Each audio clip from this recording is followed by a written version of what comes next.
ഇട്ടപ്പൊട്ടി കാലമാണല്ലേ. അപ്പോൾ നമ്മൾ പൂരം പ്രമാണിച്ച് കുറേ ഇട്ടപ്പൊട്ടികൾ വാങ്ങിയിട്ടുണ്ടായിരുന്നു. കുറേയൊക്കെ പൊട്ടി, കുറേയൊക്കെ ചീറ്റിപ്പോയി. എന്തായാലും നമ്മൾ ആ പൊട്ടിപ്പോയ പാക്കറ്റുകളൊക്കെ പറക്കിയെടുത്ത് കൊണ്ടുവന്നിട്ടുണ്ട്. ഇത് വെച്ചിട്ട് നമ്മളൊരു മെമ്മറി ജേണൽ ഉണ്ടാക്കിയെടുക്കാൻ പോവാണ് കേട്ടോ. അപ്പോൾ അതിന് വേണ്ടിയിട്ട് സിമ്പിളായിട്ടൊരു കാർഡ്ബോർഡ് എടുത്തിട്ടുണ്ട്. സ്ഥിരമായിട്ട് ജേണൽ എഴുതുന്നവർക്ക് ഇതിൻ്റെ ആവശ്യമില്ല. ഇങ്ങനെ വല്ലപ്പോഴും എഴുതാൻ തോന്നുന്നവർക്ക് ഇതുപോലെ കാർഡ്ബോർഡോ അല്ലെങ്കിൽ എക്സ്ട്രാ ഏതെങ്കിലും പേപ്പറൊക്കെ ഉപയോഗിച്ചിട്ട് നമുക്കിതുപോലെ ജേണൽ ടൈപ്പിൽ ഉണ്ടാക്കിയെടുക്കാനായിട്ട് പറ്റും കേട്ടോ. ഇതിൻ്റെ മുകളിൽ ഗ്രിഡ് ലൈൻസ് വേണം.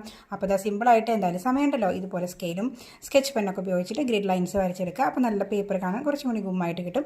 ഇനി നമ്മൾ വിചാരിച്ച ഏതെങ്കിലും ഒരു തീം ഇതിന് മുകളിൽ എഴുതി കൊടുക്കുക. അതിൻ്റെ ആവശ്യമുള്ള മെമ്മറികളും കാര്യങ്ങളൊക്കെ ആയിട്ടുള്ള സാധനങ്ങളൊക്കെ ആ പേപ്പറിൽ പേസ്റ്റ് ചെയ്ത് കൊടുക്കുക. അത്രേ വേണ്ടു. അപ്പോൾ ഞാനിതൊരു ബലൂൺ ഷേപ്പിൽ ഈ ഇട്ടപ്പൊട്ടി ഒട്ടിച്ച് കൊടുക്കുന്നുണ്ട്. അതുപോലത്തെ ഒരു കുട്ടിയാനേനെയും പിന്നെ അതുപോലെ പൂരത്തിൻ്റെ ചെറിയ ഓർമ്മകളൊക്കെ ആയിട്ട് ഒരു കുഞ്ഞ് ജേണൽ ഇതാ. ഇതുപോലെ ഒരു കത്രിക ഉണ്ടെങ്കിൽ സൂപ്പറായിട്ട് നമുക്ക് ഇങ്ങനെ ഓരോ കുഞ്ഞു കുഞ്ഞു പീസൊക്കെ മുറിച്ചെടുത്തിട്ട് ജേണൽ ഉണ്ടാക്കാനായിട്ട് പറ്റും കേട്ടോ. അപ്പോൾ ഇത് സ്റ്റിക്കേഴ്സൊക്കെ ഒട്ടിച്ച് കൊടുത്തിട്ടുണ്ട്.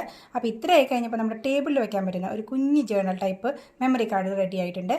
വല്ലപ്പോഴും എഴുതുകയാണെങ്കിൽ ഇതുപോലെ പേപ്പർ വാങ്ങിയിട്ട് പഞ്ച് ചെയ്തിട്ട് അവസാനം ഒരു ബുക്കാക്കിയാൽ മതി. അതല്ലെങ്കിൽ ഇതുപോലെ ടേബിളിൽ ഓർഗനൈസ് ചെയ്ത് വയ്ക്കാം. ഇഷ്ടപ്പെട്ട് ലൈക്ക് ചെയ്യാനും ഷെയർ ചെയ്യാനും സബ്സ്ക്രൈബ് സപ്പോർട്ട് ചെയ്യാനും മറക്കല്ലേ.